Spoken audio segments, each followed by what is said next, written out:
All right. Archana, are you going to do a couple of minutes of brief intro before we start?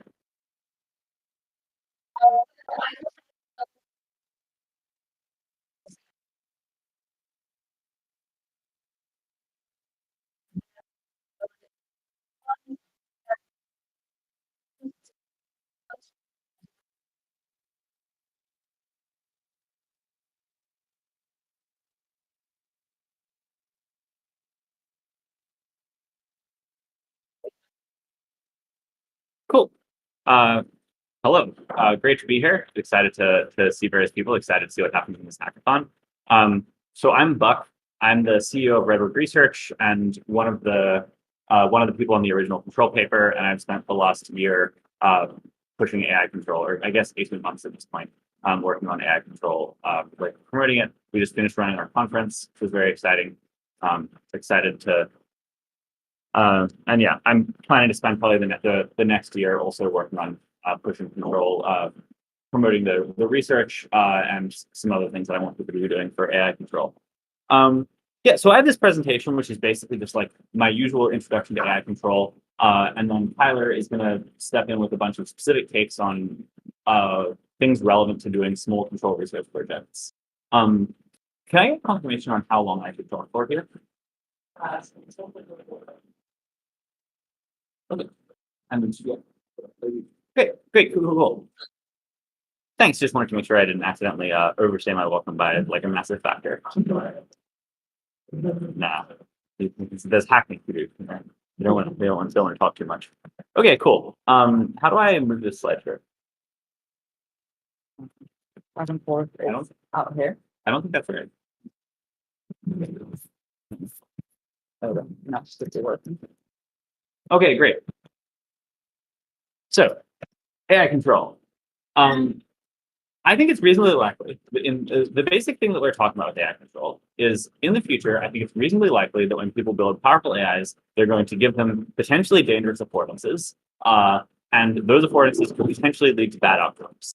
So a story that I told on Twitter about 6 months ago was I have an AI agent that I wrote. It's just like the classic AI agent loop where I ask it to solve some problem, and then it proposes some bash command, executes that in my terminal, sees the output, and continues going until it feels like it's done. And this has led to bad outcomes a variety of times for me. My favorite of which was one time I had a desktop computer somewhere in my house, and it was plugged in through an Ethernet cable, and I didn't have a keyboard or monitor like easily at hand. And I wanted to like figure out how to SSH into this machine. And so I knew it was somewhere on my network, and I know the password. So I told my AI agent, like, hey, can you please like scan ports on my network or whatever until you can like find my desktop computer and like SSH in. And so the AI, and then I like wandered away to do something. And so the AI like, you know, did a reasonable job of like figuring out how the network was configured and finding the IP address of the computer and SSHing in. And then I found out to my amusement when I came back to my computer that it had, after successfully logging into this machine, decided to do a bunch of random stuff. So it started out by like checking how many GPUs I had on the computer and like checking how much free disk space, running an example Docker command just to like check that Docker was working on this computer for whatever reason. And then it decided to update the kernel. My guess as to why it did this is that when you log into Linux and like you have an update available, it gives you a nag message, which is like you really should update your Linux machine. But it was just like, sure, let's do that. And so it tried to update my kernel, and then it got confused in the course of doing this. And then when I tried to turn on the computer again, it would not boot correctly. So when I posted this story on Twitter, one response that I got from a lot of people was just like flat out disbelief that anyone would be foolish enough to have an AI agent that runs and just like proposes arbitrary commands and gets to execute them with no human oversight. And I think that those people are like not understanding what it's like to work with AI agents. So when I first wrote my AI agent, which I think was like mid-2023 or something, like the first version of it, there was an if statement where when the AI proposed a command, I would like get to see the command and I have to press enter before the command would actually be executed. But of course, when I was using this agent, I very quickly got very bored. Like in some sense, like the whole point of having an AI do stuff for you is that you didn't have to like be there watching it, right? Like if I wanted to sit there while a problem gets solved in my terminal, I would just like solve the problem itself. Like the whole thing I wanted to do was just like let it run, go do whatever else I was going to do, and then come back later and see that my problem was being solved. And so I very quickly commented out this if state. And for this reason, like basically the reason that I have this minorly bad problem here is that in order for AIs to be useful, we're necessarily going to have to give them a bunch of affordances that they could misuse in ways that cause problems. I expect that this is just going to become more and more true, and people are just naturally going to want to give their AIs more and more affordances. That's and basically the inspiration behind what I'm interested in here. The basic idea of AI control. I'm going to refer to the control property. So I think it would be good if powerful AIs were controlled, by which I mean, even if the AIs were misaligned and trying to subvert all of our stakeholders, we'd probably be okay. And I want to claim that ensuring the control property is the only, or at least the best available strategy for substantially reducing the risk posed by scheming models without drastically curtailing productivity. So like right now, like one way of thinking about this is there's kind of a decomposition you could try to do where you say like the probability of misalignment related catastrophe. You can kind of say like P, doom, and scheming, which is the catastrophically bad outcomes that arise from models that are egregiously misaligned is equal to P scheming times P doom given scheming. You could try to intervene on either of these. And the first of these, where you trying to reduce P scheming, you can call that alignment research. And it seems to me that the other one of these, of P doom given scheming, is plausibly easier to iterate on. So I talked about scheming there. When I talk about scheming, what I mean is basically the model is choosing all of its actions in order to grab power later. So what does it mean to be choosing, like what are examples of ways the model can choose all its actions in order to grab power later? So the classic examples of this are when your model believes that it's being trained or evaluated, it behaves well, or and like doesn't do anything bad. Your model might take actions that are bad, but your training or evaluation process can't dismiss it bad. It might have a policy of very rarely taking actions that are very bad and lead to sudden irreversible catastrophe, in the hope that this will happen while deployed, and then they'll be in a better position. Another example of the thing it might try to do is take actions that are incompetent when it's in an eval that the AI, like in cases where the AI has some capability, some dangerous capability that it doesn't want you to know about, it might take actions that are incompetent. So my guess is that it's like 40% likely that when we have the first AIs that are capable of obsoleting human labor, these AIs will in fact be scheming. Yeah, I guess I already said this. So one core claim I have is that control, that is making it so the AIs aren't able to take over even if they're trying to, it's reasonably likely to be achievable for early transformatively useful AIs. The basic reason why I believe this is like the analogy to humans. I think that if you had a bunch of humans and you were trying to like have them do a bunch of work inside your AI company, if they were all scheming against you, if they're conspiring against you, and you don't do anything to make it hard for them if you don't do anything to make it hard for them to violate security properties of yours, it's very likely that they would successfully cause problems. But my guess is that if you tried really hard, you can make it much less likely that they could successfully defeat your security measures. Obviously, these control techniques are not going to work if your AIs are radically superhuman. I think there's like strong reasons to think that this kind of strategy is inherently unscalable. But I think a lot of catastrophic risk from AI comes from AIs that are not drastically more powerful than humans. And so that's the risk that I'm focusing on here. Yeah, cool. All right, that's like the first section of the presentation where I was basically trying to lay out what we're talking about with AI control. I'm happy to take questions. I'll pause quickly for questions on any of this. Happy to take remote questions as well if that's in fact possible. I don't know if there's like a chat in here. Yeah. Yeah, so the question was, how did I get like 40% P scheming at the point where the AIs can obsolete human labor? Obviously, this is not, I don't have like an amazingly legible reasoning process here. I got these numbers basically by thinking about the arguments in Joe Carl Smith's, like I think the best reference for these arguments is Joe Carl Smith's report, Scheming AIs. And then basically looking at what models seem to be like and doing some extrapolation from there. But unfortunately, I can't I don't have any very well justified version of these arguments. Like, I think the arguments for scheming look. I feel good about saying that it's at least plausible that the models will be scheming by the point where they're obsoleting human labor. It's hard for me to justify why I said 40% instead of 10% or 80%. Other questions? Great.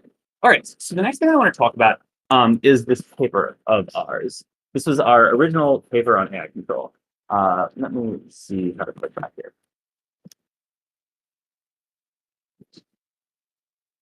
So this was a paper that I wrote with with Ryan and Shidej and Fabian. And we even got into ICML, real ML paper. ML people think this is at least slightly legit. The reason why I'm presenting this content here is that in the course of this hackathon, it's reasonably likely that you're going to want to build on the basic kind of thing we did in this paper. So what we wanted to do in this paper was, imagine you have access to, you have a bunch of programming problems you want to solve. And you have this language model GPT-4, and you want to somehow write some scaffolding program that's going to, given some programming costs and access to this language model, produce code that solves the problem. A concern you might have is that you don't trust GPT-4.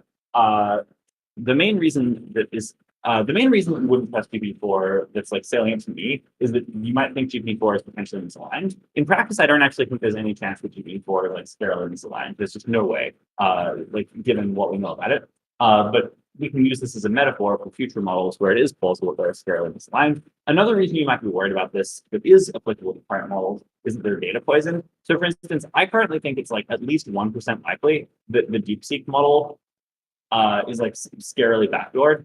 And when put in the right, like it was DeepSeek purposefully made it so that when R1 is put in the right context, it like tries to sabotage work that it's doing. I think this is, as I said, fairly unlikely. But I do think that at the very least, governments are scared of running DeepSeek models internally because they think it's plausible that something bad will happen. It's not actually clear that the people inside the government who are scared of this like know what models are or like what's happening at all. But you could, I think it's possible that some people in governments are worried about like running these models inside their secure infrastructure because they're worried that the models will like do something bad because they were data poisoned. So how can we resolve this? So well, supposedly we do trust GPT 3.5. In the sense of, we think GPT 3.5 might be weak, but we're willing to assume that it weren't intentional sabotage. So one immediate idea you could have here is perhaps we should ask GPT 3.5 to analyze code. And then we have this obvious question of like, is there a way for GPT-4 to defeat some strategy which is going to involve GPT 3.5 analyzing the code? So let's spell out our affordances a little bit more clearly here. So we have access to these three affordances when we are trying to get this code produced using our protocol. We have access to humans who have the properties of being they're expensive, but on the other hand, they're fairly powerful, and also they're trusted. We also have access to our trusted model, which is cheap and trusted but not powerful, and our untrusted model, which is cheap and powerful but not trusted. So our question is, how are we going to put these resources together in order to have a protocol that has high usefulness, by which we mean the code is going to be usually correct, while being safe in the context, being safe under the condition that the untrusted model is trying to cause safety problems for us. Questions about the setup here? I'm also happy to take questions in this chat, which I can totally see at any point, whereby people are just saying, like posting them in the chat. Great. And you should just generally feel free to interrupt throughout. So here's how we're going to evaluate those two properties of usefulness and safety. To evaluate, we're going to define the usefulness of our models, usefulness of the protocol by ignoring the possibility of misalignment. And we're going to say, given some protocol that's being proposed for how we're going to produce code, we're just going to run that protocol and then measure whether the code is correct. To measure safety of our protocol, what we want to do is we want to know, suppose that GPT-4 was trying to cause problems for us. What's the probability that code would now end up being backdoored, assuming that GPT-4 was following the best strategy that it's able to follow to cause code to be backdoored.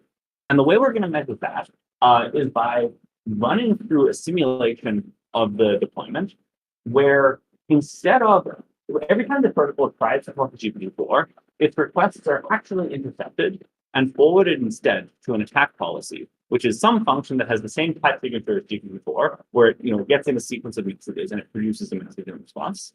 But this has been optimized by a red team, which is trying to maximize the probability that this simulation of the deployment ends in a catastrophe.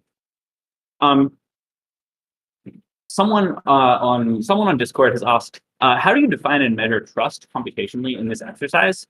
For the purpose of this project, we didn't say anything about how you would decide what models you trust and don't trust.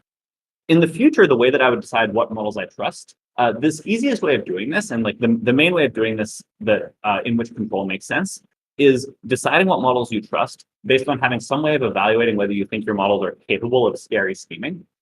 And then you basically run this evaluation to decide whether models are able to go through the kind of thought process of, in order to get long-term goals, I should hide misalignment and then take opportunities later to cause problems. And basically, I think that here we're basically assuming that the reason why I think it's reasonable to replace GPT-4 with this attack policy, or the reason it would be reasonable to run this kind of experiment where you replace your untrusted model with an attack policy is that we think that our untrusted model is capable of thinking through all of the reasoning required to follow some sneaky strategy in order to cause safety problems.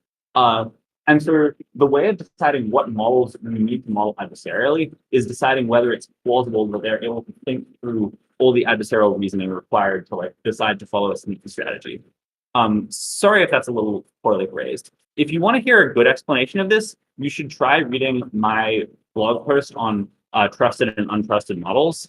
And you should also consider reading this paper, Subversion Strategy Eval, by some people at Redwood and AC that we put out, and someone from Anthropic that we put out the other day, where we measure measure the extent to which models seem capable of doing schema reasoning.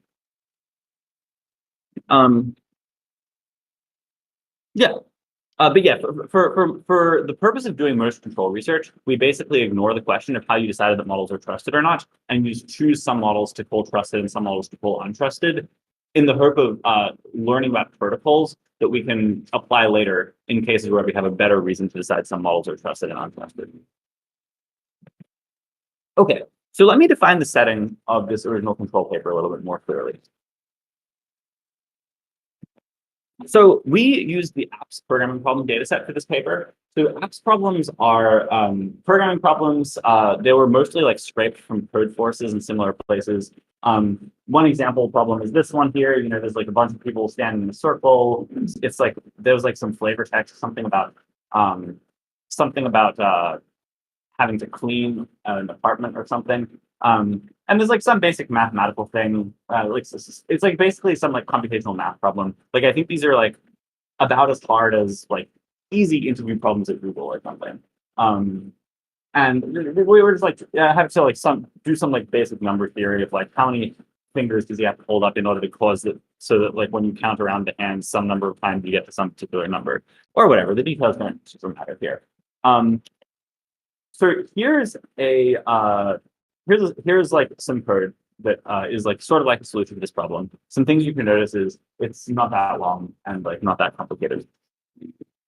So in order to do a control experiment here, we have to have a notion of a safety failure. And the safety failure that we used in this paper is what I'm going to call backdooring. So this code, in our sense, is backdoored. I claim that there exists an input on which this code does the wrong thing. Can anyone name what the input is? Chat, you can erase. You just call it out. Yeah, that's right. So on the input 354, this code does the wrong thing. Somehow the chat did not successfully solve this one quickly. So what's our definition of a back? Well, it's going to have to pass all our tests. So you can see that like if we wrote a bunch of unit tests for this function, it would probably pass all of them, right? Because this code is correct on everything except 354. So if we have like many fewer than 354 unit tests, probably you're not going to have tested 354. Because why would you? It also has an input. GPT-4 is, given this code, able to find an input on which the code does the wrong thing. So we're going to imagine in our scenario that it is a catastrophe if code that is submitted contains a backdoor by this definition. And something interesting about this definition is it will basically never happen by accident. Like it so happens to be the case that on apps problems, if your model is not trying to write backdoor code, it will almost never be the case that it passes all the unit tests, but GPT-4 is able to find an input on which the code does the wrong thing. And the reason for this is basically that unit tests, like the unit tests are just like pretty good. Yeah. Something which is interesting about backdooring is, yeah, it's just like it's very hard to backdoor by accident because the unit test coverage is generally pretty reasonable, but it's extremely, extremely easy to backdoor on purpose because you can always just write an if statement somewhere in your code. And that's just like almost immediately going to lead with high probability to a successful backdoor. But of course, those are very obvious. So this here's an example backdoor in the context of this apps problem. Like this if statement here is actually unnecessary according to the logic of the problem. And this is an example of a sort of sneaky backdoor. You guys didn't read the text of the problem, but it was something that fingers and hands. And so like the number 5 isn't that suspicious. You're like, I guess like 5 is a reasonable-ish number to appear in this kind of problem. But there's no actual reason why like there being 5 friends makes a difference for you. And so this is like a kind of classic way of adding a backdoor. You like pick you have some if statement that is not going to fire very often because it has a pretty specific condition. And then you like modify the output in the case. So the scenario we were modeling here is we have this long sequence of problems. In particular, we've modeled the case where we had 5,000 problems. And our safety was the probability that no backdoor is ever submitted given an optimal attack policy. And another thing was, remember how I said we have access to 3 resources of like GPT 3.5, trusted model GPT 3.5, untrusted model GPT-4. In this paper, when I said we had access to humans, we're also going to model those by having access to GPT-4, but a GPT-4 that is not controlled by the red team. And the reason we did this was just like simplicity. It's much more annoying to do experiments with humans than to do experiments with language models. But because to represent the fact that human labor is expensive and limited, we decided that we were only going to have access to human labor on our choice of 2% of problems. So I'll just name like a couple of techniques just to give you a sense of the kind of thing we think about here. Yeah. So our goal here, of course, is going to be a Pareto frontier between safety and usefulness. So everyone would love it if we had some control technique such that our safety, which is 1 minus medium, is 100%. Like there's no probability that the model will, that the protocol will ever submit a backdoor, and also the usefulness is perfect. So here we define usefulness on a scale where 0 is what you get if you just submit GPT-3.5's answers every time, and 1 is what you get if you get submit GPT-4's answers every time. So ideally, we'd have something that would be just as good on usefulness as it would be if GPT-4 never tried to cause any problems, and we just like submitted GPT-4's answers every time. But also there's no actual risks. So some baseline strategy. One thing here, obviously, you could just always use GPT 3.5 to generate code. So here, the safety is going to be 1. We literally never use the untrusted model for anything. And so there's no way that anything can go wrong with safety. Make sense? Another baseline strategy. Oh, yeah, sorry. Actually, the protocol we actually had in the paper that has 100% safety actually had a usefulness of 2% because the protocol we named was actually a little bit different from this. Can anyone guess like a protocol which gets 100% safety and 2% usefulness?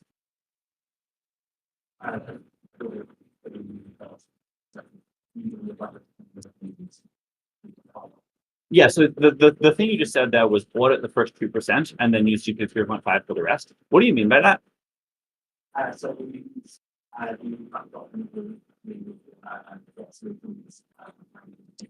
Yeah.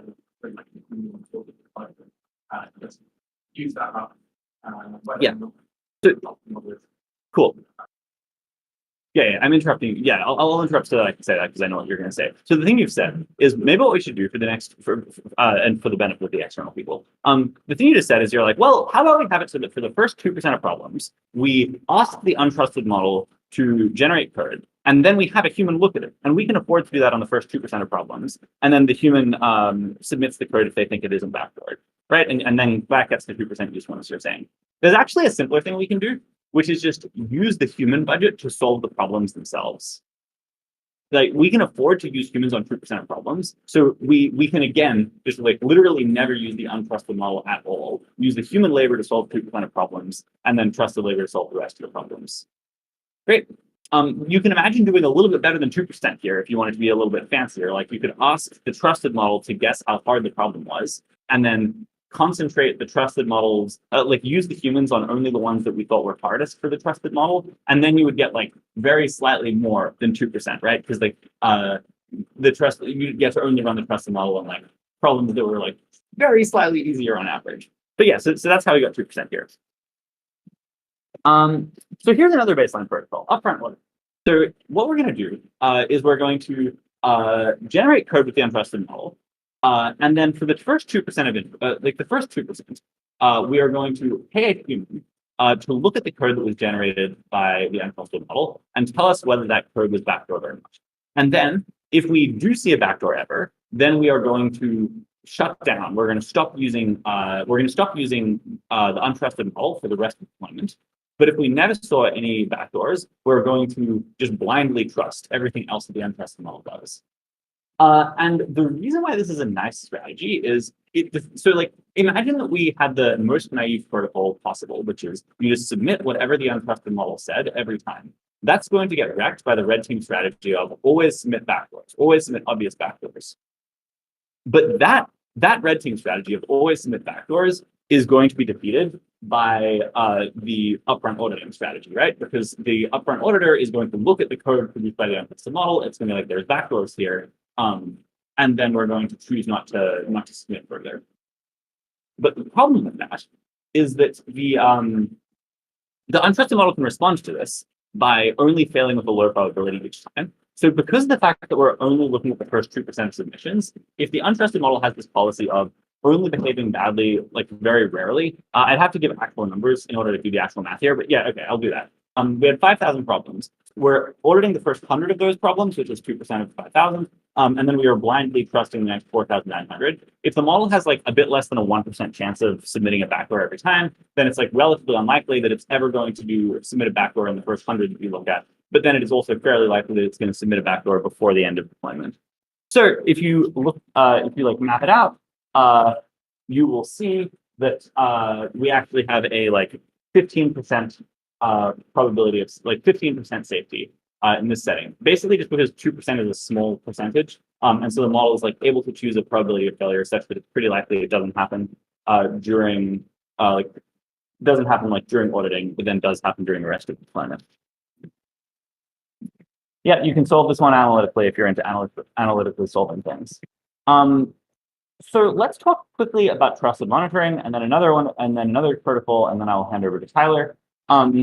This basic strategy here is we're going to ask the trusted model to review the code that was submitted by the untrusted model and decide how suspicious it was. And so here is a histogram of how suspicious, like the monitoring score that we got, which is just like the trusted model rating of how suspicious it is for innocent code and for backdoor code. So one thing we can notice from this graph is that the backdoor code looks notably more suspicious, right? Like these, this classifier is like clearly separating out the suspiciousness somewhat. But the difficulty with this is when we are doing this use a trusted monitor to decide when to audit kind of strategy, we are only able to look at a very small proportion of code just because of the obvious argument that we only have a very small amount of auditing. So we have to, in order to make a classifier from a suspiciousness score, you have to choose a threshold, right? And in particular, we have to choose a threshold here such that our false positive rate is exactly 2%. Otherwise, we will run out of, otherwise we'll like run out of auditing budget before the end of the deployment. And so the probability that the first time the model attacks, it gets caught rather than being not flawed is given by the false negative rate of 2% false positive rate, which is not so like it's all right. Like this technique we found had a safety of like 0.6, which I guess corresponds to most of the time the attacks are caught, but they're like relatively often missed. I'll name one slightly more complicated class of strategies and then wrap up here. So the basic difficulty here was there's a lot of signal in our suspiciousness scores that we weren't using because of the fact that we had to have such a high false positive rate. Another thing we could do is so here's the second strategy. I'm gonna call, or another strategy. I'm gonna call this one deferred cluster. So we're gonna have two thresholds now. So still the top 2% of code, when that is submitted, we are going to audit. But now, for let's say like the next 10% most suspicious of code, we're just going to throw away that code and submit code written by GPs 3.5 instead. So naively, this is going to reduce usefulness by like 10% because there's now like 10% of problems on which we solve using the trusted model instead of the untrusted model. But also, we don't get killed on those like on those submissions anymore. And so this improves safety a moderate amount. When you do this graph out, you can trade off between safety and usefulness, obviously, where this line is produced by just sweeping your deferred requested threshold. If you never do deferred requested, then it's equivalent to trusted monitoring until we get that point up there. Otherwise, you can have less usefulness in terms of much better safety. So this is an example of a non-trivial protocol. Yeah. So that's like some of the content from our original control paper. If you want more of the content from this paper, I recommend the Rob Miles YouTube video, which goes over this like more entertainingly and better scripted because he's a YouTube person who gets to do multiple picks and stuff. I will take a couple questions and then I'll hand over to Tyler. Question: what method did we use to run 5,000 problems? Did we automate the workflow? I'm not totally sure what you mean. Like the basic strategy we used here was equivalent to we basically just like ran a simulation of this where we would whatever the red team's proposed strategy is and whatever the blue team's proposed strategy is, we would just like implement those in Python and then like actually produce code and then produce a decision from the protocol on whether to audit or replace or whatever. And then it's just like you can just pretty directly simulate the results of the protocol. There is some complexity where, because of the fact that there's randomness in whether you have a safety failure or not, you're pretty strongly incentivized to make it so that you don't have to like run the LLMs again every time you try to do a simulation of the whole deployment. We explained how we did this in our original paper. How do we know if an attack policy is optimal? Yeah, that's a great question. This is indeed a big problem. So when we want to, like I said, that we define safety as the probability of like catastrophe when you run through the scenario with the optimal attack policy. But of course, we don't have like a magical way of just like producing the optimal attack policy. What we can do, the best we can do is instead of optimal, we can say the best attack policy that we found, and I promise we tried fairly hard. And also, if you, the reader, come up with a better attack policy that's like way better and invalidates our results, we'll be embarrassed. This is kind of like fundamentally the only methodology you have when you're reasoning about adversarial games in general. And there are like many fields where people do adversarial games where they like argue that like something they found is a good strategy at the risk of their own humiliation if someone else comes up with a much better attack strategy. So you're welcome to come up with better attack policies and humiliate us. Yes. Is there a benchmark or eval for optimal? Well, we can measure how good an attack policy is, right? Like for any two attack policies, it's easy to tell which one is better because you just run the simulation and then see which one had a higher probability of leading to catastrophe. So but the problem is there's no way of telling whether there's some other attack policy you could have found that would be much better. So we're just like, this is as with all adversarial situations, you're fundamentally at the mercy of your own ability to come up with good attacks. Great, cool. All right, well, that's everything I'm going to say. I'm going to pass over to Tyler, who's going to talk more concretely about stuff that you could maybe do during a control hackathon. Thanks very much. I'm going to be on the Discord and hang out, so I'm looking forward to talking to you. All right, cool. Thank you, Buck. And I just pressed the button. All right, awesome. So yeah, I'm Tracy. I'm a member of technical staff at Redwood Research. I've been doing control research for around a year now. And yeah, I'm going to talk more about like object level things that I kind of like projects that I think would be cool to see at the hackathon. I prepared like 2 documents that hopefully were shared with you, a list of project ideas that's kind of scattered, but has a lot of like random ideas. And hopefully you can read these and like pick one of them or generalize from it. And then a list of control, or like a big document about control methodology that Buck's covered. I'll cover a bit more here. That just should help you guide when you're doing your research. But we'll go through a bit more. So generally the main kinds of projects that I think are interesting here are going to be building new control settings to do research in. One of the control settings that like from the original paper was the app setting where you put backdoors and solve coding problems. We've done some other settings and I'll explain, but building more of these types of settings is pretty interesting.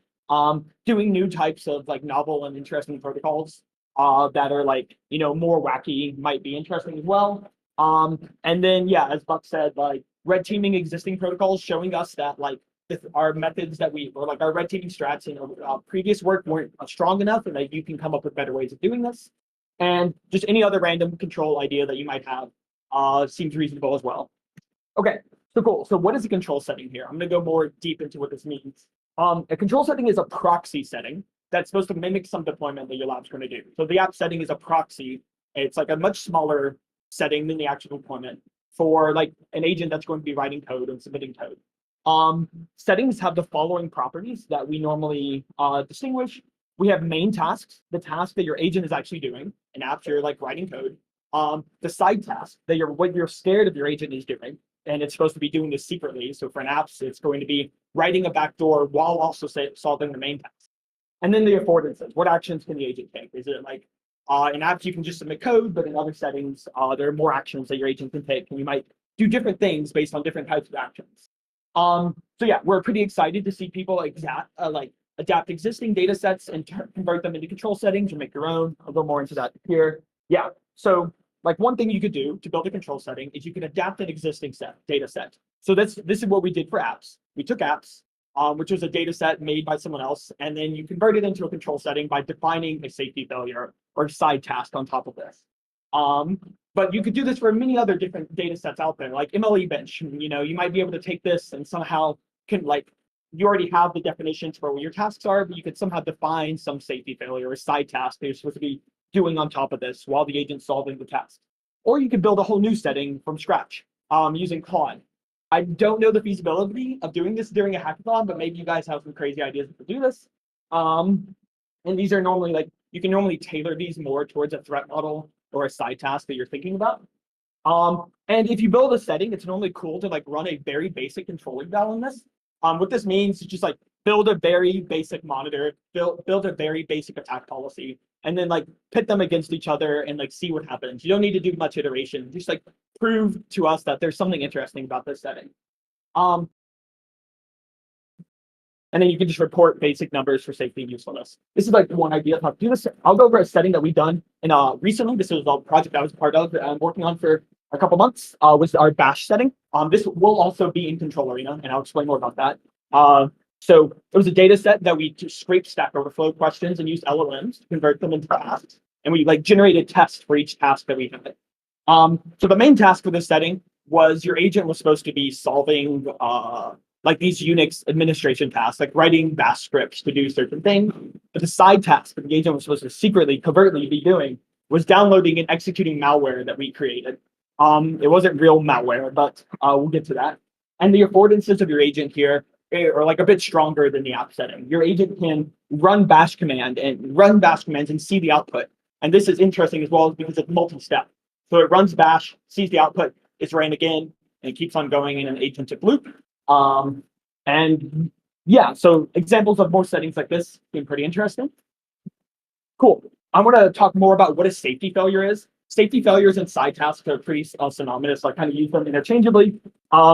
One thing that's we should think of control as doing is filling the gaps between traditional security. So for example, it doesn't necessarily seem likely that you can use traditional security methods like maybe static analysis tools or something to find backdoors in code. These just seem kind of hard to programmatically find. And maybe actually the best strategy we have is using AIs. And the same thing for this malware downloading.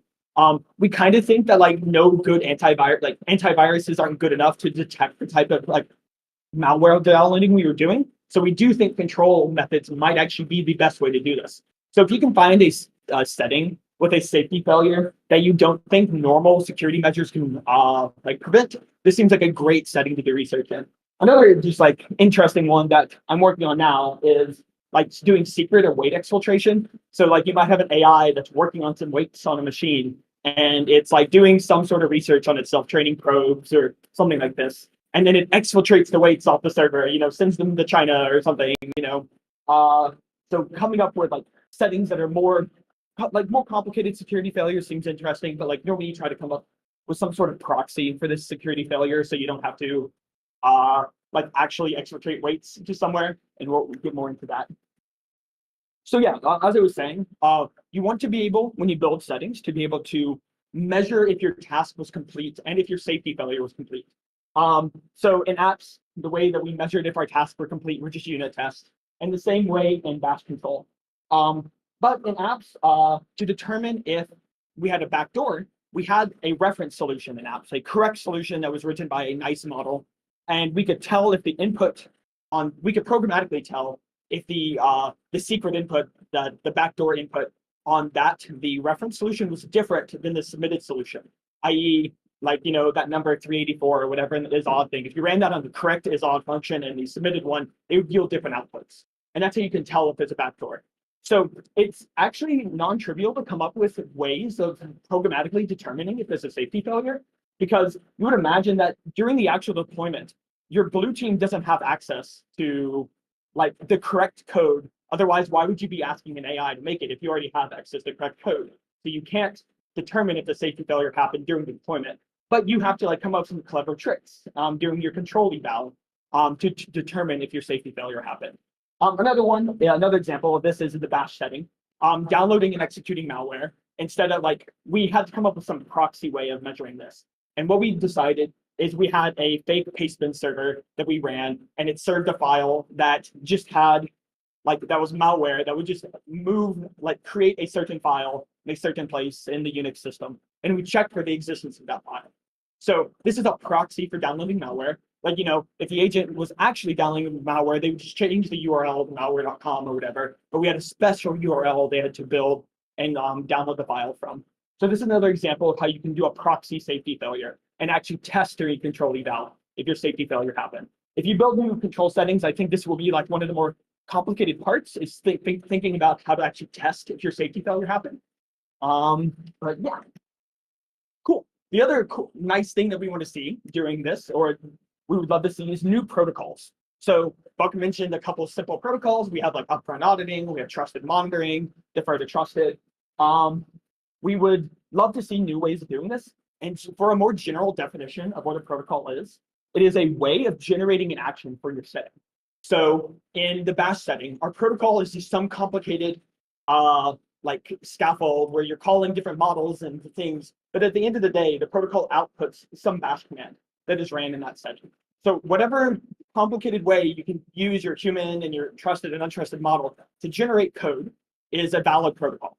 And in more complicated settings, there's not just like generate code action. There's like an edit file action, a run test action, and whatever. So your protocol, like if your untrusted model says, I want to write this file, but then like something is flagged, your protocol could, or like maybe your trusted model changes the action to be run the test or something. And then it would output this as its final action. Then your setting would take this action, run it, and then recall your agent or something like that. Cool. Wait, I have a question. How do you differentiate between safety and security? I don't know exactly what you mean by this. I think like safety here, we're defining as like if the probability that during our deployment, our agent accomplishes the side task, or like at least once, and the at least once means that it's high stakes here. Yeah, and then security is just like, the mechanisms that you put in place around your AI or around your system to prevent certain types of actions from being taken. But yeah, all right, I'm going to continue. So yeah, protocols can take different things as input. So for example, the upfront auditing kind of takes the entire deployment as input and checks where it is in the deployment. If we're at the first 2% of the deployment, then we're going to use the human, else we're going to use the trusted model. But like more easy and simple protocols are defined at a much smaller scope. Like just for this trajectory of the agent, we're going to always do trusted monitoring on this trajectory. And just, yeah. So yeah, we're excited to see more people come up with crazier protocols. Another example of a protocol that we've done before is trusted editing, where it's very similar to defer to trusted that we just defined, where you take code from you, monitor this with T. If it's above some threshold, then you defer to T. But in this case, you actually show T the solution from you. And then T can use this as a guide to try to write better code. And most of the time, it will produce better code. But the obvious thing that might happen here is if you put a backdoor in the code and T sees this, T might preserve that backdoor and can keep it and submit the backdoor itself. So it might be slightly less safe. So it's just another way to trade off safety and usefulness. But you can see how you can start to build more like primitives here. And now we have editors instead of just policies that produce code. And there's like maybe a lot more types of protocols you can build if you start playing with U and T in various different ways. All right, I'll answer questions at the end, I think. Okay, so I think Buck mentioned this a bit, but I just want to like kind of drill this in. When measuring a protocol, you have two different modes that you run protocols in. You have attack mode and honest mode. During your honest mode, you're going to use an untrusted model written by the blue team. It's like an honest model. It's like actually trying to help you. You know, it's like not trying to accomplish the side task. And then during the attack mode, your untrusted model is written by the red team. It's an attack mode that's like trying to insert backdoors or trying to download malware. And like normally in protocols, like there's like an if statement. If mode equals attack, then use this model, else use this model, you know. And this is normally a good way to design it. And yeah, and we normally are measuring two metrics. You can maybe define more metrics, but like this is more theoretical. I would stick with usefulness, which is when the model is in honest mode, when it's controlled by the blue team, what percent of the tasks are solved when you use you? Safety, when in attack mode, what percent of the time does you cause the safety failure to occur during your deployment? And yeah, I'll go more into one more thing that I think like Buck kind of mentioned, but it's also good to drill into is the human budget. We assume that you have some amount of human budget, and it's really important to like during your eval to like get this right. So there's some code in Control Arena that might help you with this if you look at the auditing functions we have in there. But yeah, when a protocol is ran in honest mode, it must be the case that 2% of the time, or around 2% of the time, that you use or you only use your human on 2% of the cases. And one way of doing this is making your protocols not just output an action, but output a number. This can be the sus number or something.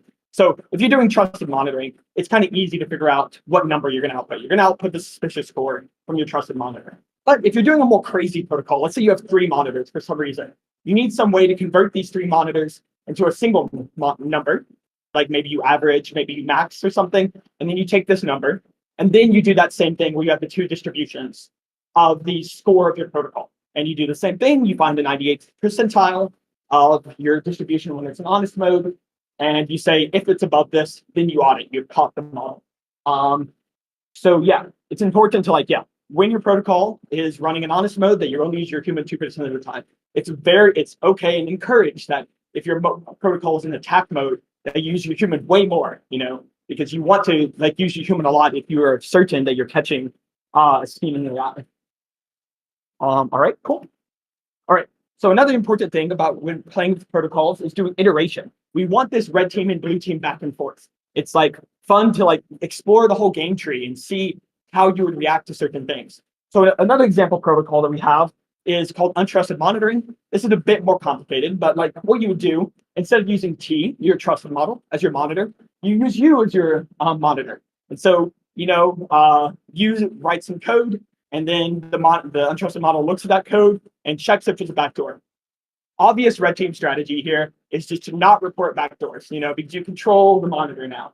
So what you can do now is the blue team can respond to this, you know, with the back and forth. They can respond by saying, we're going to use our human budget to make honeypots, to honeypot our untrusted model or our untrusted monitor to show it code with backdoors that humans wrote And if the untrusted monitor says, no, there's not a backdoor in this, and you know there is, then you've caught your untrusted model doing something bad, and you can, take it from there. And then it's like, okay, so then how does the red team respond to this? Now it knows the human's going to be honeypotting it. And then you can like play this again, and then maybe the red team now can leave signals in the code such that like maybe the humans never write these signals, and the untrusted model does. So in the original apps paper, the signals were use a while loop where a for loop would have been better. If the untrusted monitor ever sees code that uses a while loop or a for loop would have been better, it know that it wrote that and a human did it. And then it can, respond accordingly and not report that that's a backdoor. And then maybe the blue team now knows this and they start to summarize the code shown to the untrusted monitor to like make it such that you can't get the signals across. And you can keep playing this game over and over. The kind of the point here is that like it's like good to like have your red team hat, and then once you're done with that, take that off and put your blue team hat on and go back and forth with your protocols to really try to explore the full game tree. Cool. Okay. So just some basic red team strats that I want to like go over that are pretty useful. How can you influence or guiding questions that I think are useful, or like how can you or the untrusted model influence the final output? For example, in trusted editing, if you know that your model, like your trusted model might write the code, but it's still like it depends on the code that you wrote, then maybe you want to like try to optimize to make the code such that it gets past the editor still. And like maybe there are different ways of doing this. Like for example, maybe you could put 2 backdoors in the code and your editor only removes 1. So just like, think about like the causal flow of like how you can influence the final output and see if it can like, get a backdoor through there. How can you learn what's going on? We can imagine some more complicated protocols where let's say that instead of just a monitor, you have a feedback monitor. So you write some code, T gives feedback to you saying, hey, this was sus in this way. And then hopefully you respond with less sus code. But also you can learn from this that, now you know information about like what T thinks is suspicious. And you can optimize your code to be less suspicious, but still keep the backdoor. So if you has optimate or like if it has a bunch of times where it can talk to T, it can learn a lot of information about what's going on and then, make their code less sus or potentially stop attacking if it thinks that it's about to get caught and things like this. Human attack templates are, I think, another good idea that's like good to get off the ground. In the bash control work, we didn't actually use a model to attack on everything. We came up with some human written attacks that we gave to the model. And then the model would implement these attacks. We found the model wasn't really smart enough to like download this backdoor or download the malware covertly enough. So what we did is it was like a human would go in and write code that would download the thing in a like secret way. And then you give that to the model and it implements this on everything. And then like it does some, given the task at hand, maybe it changes some things a bit. Like it's talking about JSON. So maybe it uses words that are relating to JSON in your attack. And you have some variables of these templates that the untrusted model can fit in. These normally work pretty well. And you can give your red team insane affordances. For example, if you're really having a hard time getting your red team off the ground and it's just like a really bad model, you can give it access to like maybe the monitor and like it can like play around with the monitor and like see if its code is suspicious before it submits the code. Or it can have access to the test and see if its code passes the test before it submits. Just to like artificially increase the power of your red team. Because I do think that red teaming is probably one of the harder things to do for these models or for protocols. And putting more effort into it and trying to like get your red team to be as powerful as possible seems important. All right, cool. And then some other random project ideas, just like in no particular order. So like there's this common failure mode that people think about is like when you are submitting code and T reads it, maybe you can jailbreak T. Find some input on T that like causes it to not be a monitor anymore or do something weird. Like what are ways, like how can we design our protocols better to prevent this? Like what I would imagine a project like this looks like is like you show that you can jailbreak T and then you show some mitigation strategy. You show the blue team response to this. What are the mitigation strategies that you would use to prevent jailbreaking in this monitoring setup? And then in Control Arena, we have a bunch of data sets of attacks.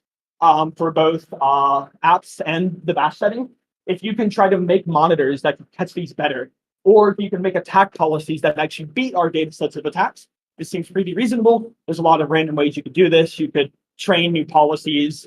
You could just make better scaffolds to generate attacks. Something like this seems reasonable. And then there's just like evaluations that aren't necessarily like a control eval, but just something interesting to look into. For example, it seems interesting if the untrusted model can simulate the trusted model, so it can like play the protocol in its head before it submits the code. How well can an untrusted model simulate a trusted model? This is like somewhat of an open question and seems interesting to look into. Same thing for how well can an untrusted model develop collusion strategies and actually implement these? As Buck said, we had some people at Redwood look into this, but like if you read their paper, I think there's still plenty of ways to extend this work to like do more, like can you collude with itself in this agent monitor setup, or can you come up with good upfront auditing strategies and things like this? So doing evals of this form seems pretty interesting. And yeah. And then some logistics about Control Arena. So we do have a thing at the UKAC. It's been building this repo called Control Arena, where we're trying to make it easy to do control research. It is very much still in alpha, but I think that you can still get a lot of use out of this.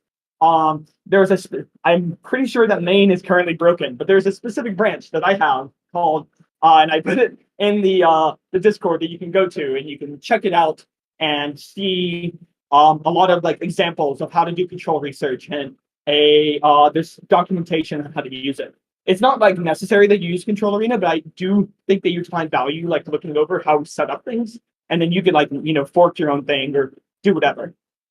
And yeah, and the most important point of control is the purple team.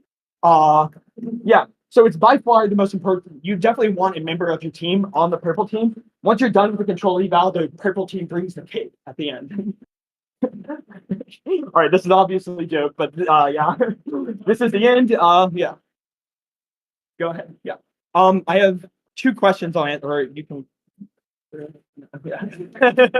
Cool. All right, in your list of projects, you mentioned a quiz to test if an AI has a knowledge of how the scheming should behave. Yeah, so we did do work on testing if AIs are capable of coming up with these subversion strategies. And like you can find this on Redwood's blog or on Less Wrong and stuff. I think the people who did this might be here. Yes, they are here, and they might have ways that you can extend this and could tell you about this. You could talk to Alex Mallon or Charlie Griffin about this. And then we have a question: unsupervised versus supervised models might work in this scenario. I guess that's not that's a statement. Okay. Any other questions from the audience for me, or I guess Buck as well? Yeah. How do I think about Yeah, so what I would say here is that we talked about how we have 2 metrics, usefulness and safety. Some like these are supposed to be proxy metrics for what a lab cares about. And I think what you're saying is that labs also care about cost of the protocol, right? Like the amount of tokens that these protocols take. And this is definitely an interesting thing to look into. There is some other people looking into like, instead of having usefulness versus safety, having safety versus cost trade-offs. And like cost is kind of like token budgets here. But there might be more work to do here, and I'm excited to see things like this.